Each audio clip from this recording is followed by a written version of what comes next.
And then when we were back in his house after having gone to Minneapolis, he said he'd been traveling with all these vitamins, and I asked, why do you have all these vitamins? And he said, I was told if you smoke a lot or do a lot of nicotine, you have to take megavitamins. I take between 3,000 and 5,000 milligrams of vitamin C. I aim for urine the color of a legal pen, and then I figure I'm safe.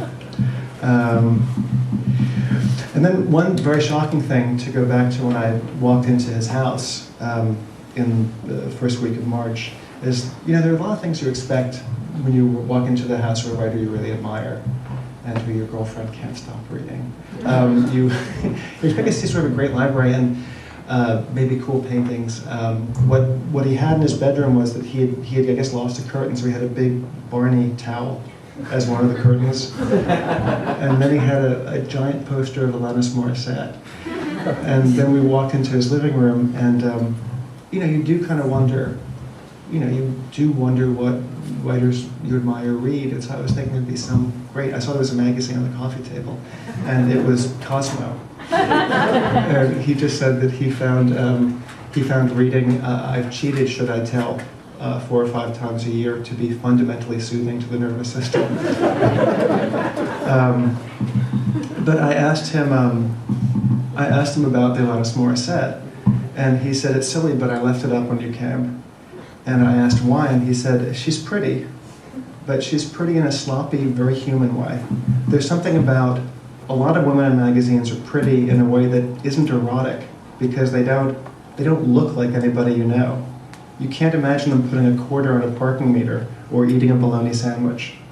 And her, even though I'm smart enough to know part of that image is crafted, the sloppiness, there's a kind of sexiness in spite of that's very, I just find her riveting.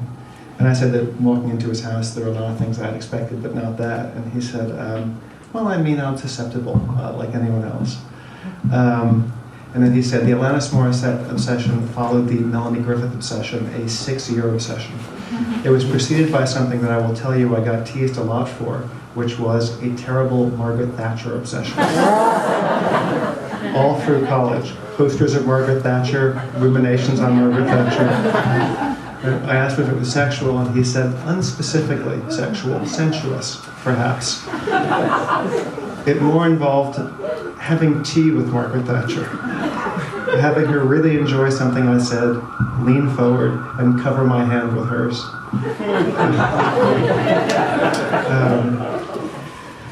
Then after he got out of McLean, he began sort of to build up his life again.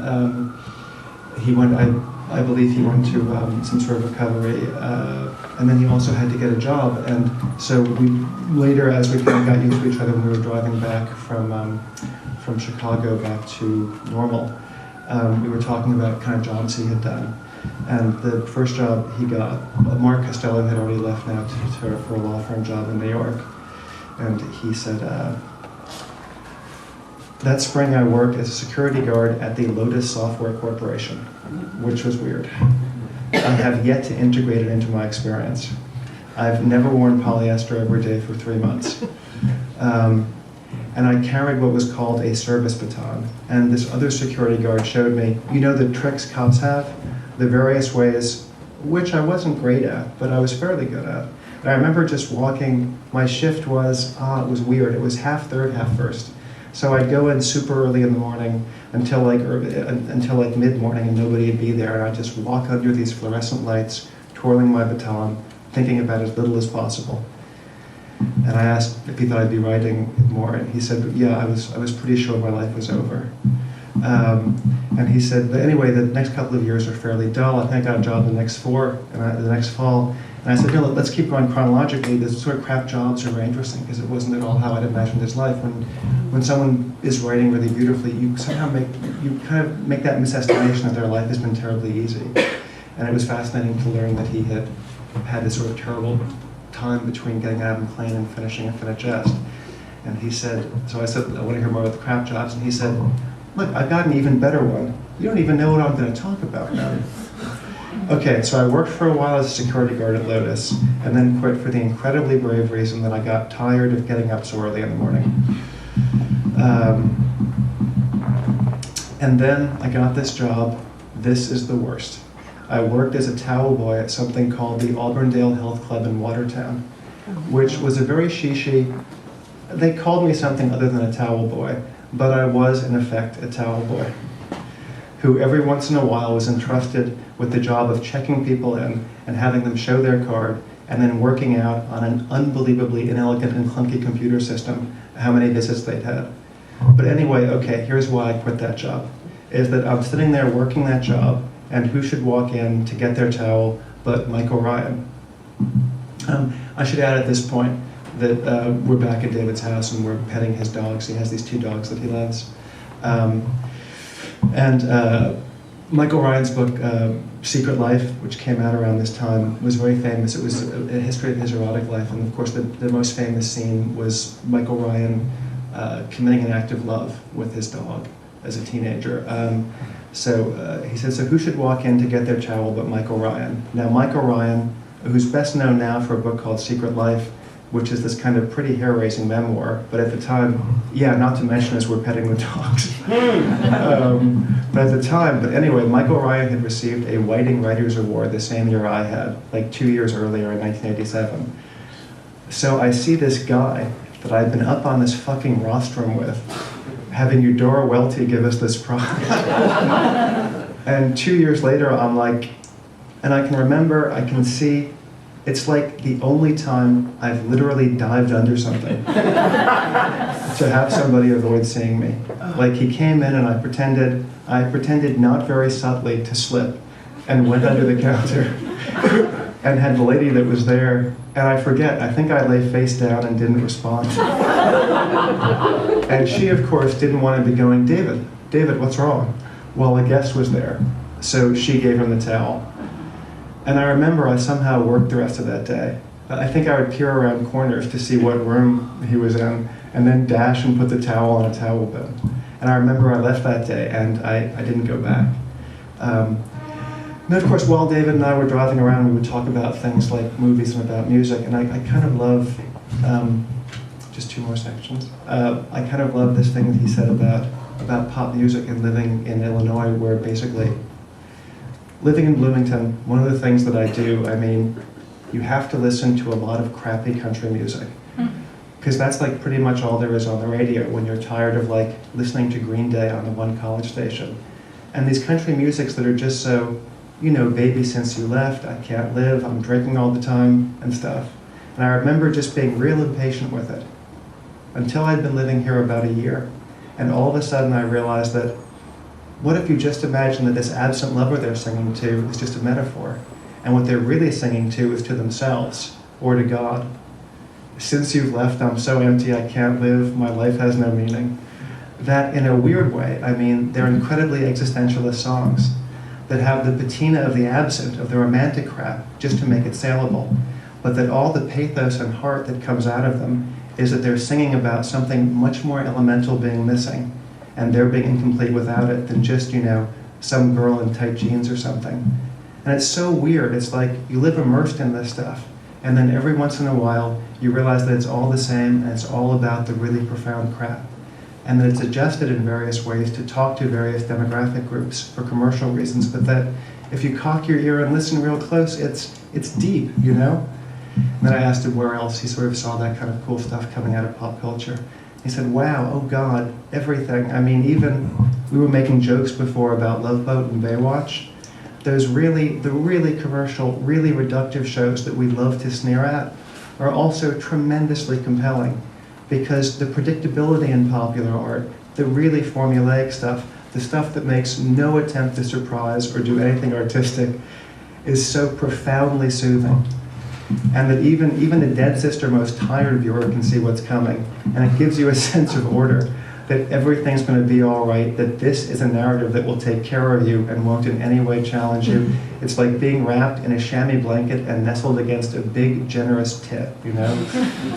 And okay, art-wise, maybe not the greatest art, but the function it provides is deep in a certain way. And that all this stuff is deadly serious and really deep all the time. I mean, I don't mean that you should go around being some kind of scholar of pop culture and dismantling all this stuff. But we find that art finds a way to take care of us and take part, kind of despite itself. And like crabgrass or Jeff Goldblum says in Jurassic Park, life finds a way. And then once we were completely back at his back in his house in Bloomington, I began asking him about the future, kind of where he thought reading was going to go. And this is the last section I'll read from the book. And it became kind of a description not just of reading, but what he thought writing should do and what books should do. And so he said, for me, and you know this, you get together with writers, and this is a great topic of conversation. We'll all just bitch and moan. We'll talk about the decline of education and people's declining attention spans and the responsibility of TV for this. For me, the interesting question is, what's caused books to become kind of less important parts of the cultural conversation? And I asked if it was becoming a minority taste, and he said, yeah, in a certain way. The thing that I think a lot of us forget is, part of the fault is the books. Is that probably, you get this sort of cycle, as they become less important commercially, they begin protecting their egos by talking more and more to each other and establishing themselves as this kind of tight, cloistered world that doesn't really have anything to do with regular readers. I think they've got to find fundamentally new ways to do their job, and I don't think, for instance, we as a generation have been very good at this. And there's stuff that really good fiction can do that other forms of art can't do as well. And the big thing seems to be sort of leaping over that wall of self and portraying inner experience and setting up, I think, a kind of intimate conversation between two consciousnesses. And the trick is going to be finding a way to do it at a time and for a generation whose relation to long-sustained linear verbal communication is fundamentally different. And I guess part of it is it also reflects the kind of inner experiences the feelings fiction is about. Today's person spends way more time in front of screens, in fluorescent lit rooms, in cubicles, being on one end or the other of an electronic data transfer. And what is it to be human and alive and exercise your humanity in that kind of exchange? And when I say this, so what's important, what you've been saying to me, is that what's important is a certain basic humanity. Yeah, sort of, who do I live for? What do I believe in? What do I want? I mean, they're the sorts of questions so profound and so deep, they sound banal when you say them out loud.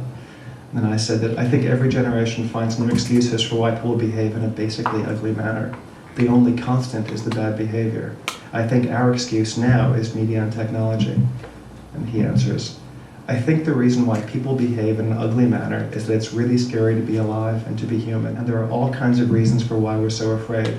But the fact of the matter is that the job that we're here to do is to learn how to live in a way that we're not terrified all the time, and not in a position of using all kinds of different things and using people to keep that kind of terror at bay. That's my personal opinion. For me, as an American male, the face I'd put on the terror is the dawning realization that nothing's enough, that no pleasure is enough, no achievement is enough. There's a kind of queer dissatisfaction or emptiness at the core of the self that is unassuageable by outside stuff. And my guess is that's been what's been going on ever since people were hitting each other over the head with clubs, although describable in a number of different words and cultural argets. And that our particular challenge is that there's never been more and better stuff coming from the outside that seems temporarily to sort of fill the hole or drown out the hole. And I asked, is it assuageable by internal means as well? And he said, personally, I believe that if it's assuageable in any way, it's by internal means. And I don't know what that means. I think it's fine in some way. I think it's probably assuageable by internal means. I think those internal means have to be earned and developed, and it has something to do with the pop psych phrase is loving yourself. It's more like, if you can think of times in your life that you've treated people with extraordinary decency and love and pure uninterested concern just because they were valuable as human beings, the ability to do that with ourselves, to treat ourselves the way we treat a really good, precious friend, or a tiny child of ours that we absolutely loved more than life itself. And I think it's probably possible to achieve that. I think part of the job we're here is to learn how to do it. I know that sounds a little pious. Thanks.